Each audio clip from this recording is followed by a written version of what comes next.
Bienvenue à l'heure de la bonne nouvelle. À voir les nombreux scandales qui ont été mis au jour récemment, il semble bien que presque tout finit par se savoir.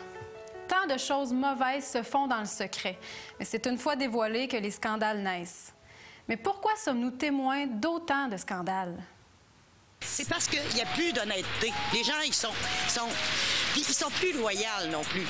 La différence entre le bien et le mal, on dirait que c'est pas tout le monde qui ont une bonne morale.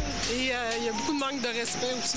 C'est peut-être aussi l'appât du gain, l'envie que tout le monde a, le fait de vouloir posséder, de vouloir peut-être avoir ce que les autres ont et qu'on estime injuste de ne pas avoir soi-même. Enfin, voilà, c'est peut-être simplement de ne pas vouloir, de ne pas savoir, ou de pas...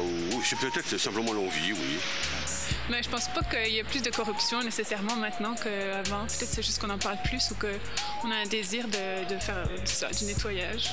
Autrefois, il y en avait autant, mais c'était caché. On ne le savait pas. Il y avait les médias, il n'y avait pas le même travail. Là. Les gens sont très attachés maintenant au matériel, etc.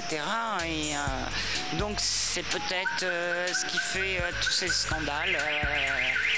C'est sûr, oui. Bonjour François. Bonjour Valérie.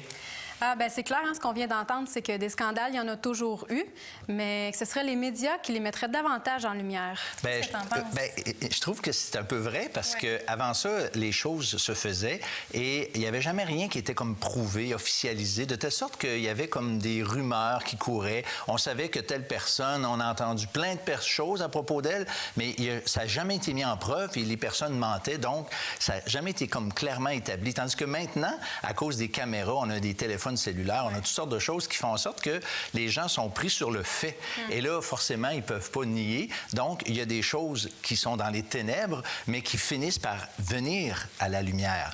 Mais ce qui est dramatique, Valérie, en vérité, c'est que il y a beaucoup de choses qui sont encore cachées aujourd'hui et puis qu'un jour, elles vont être révélées.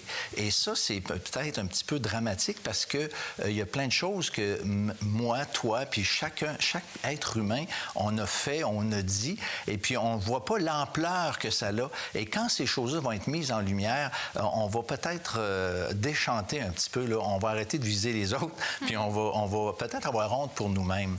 Bref, les ténèbres, le mal se fait dans les ténèbres, le mal se fait la nuit. Il y a beaucoup de choses qui se passent la nuit, mais un jour, Dieu va mettre en lumière toutes ces choses-là.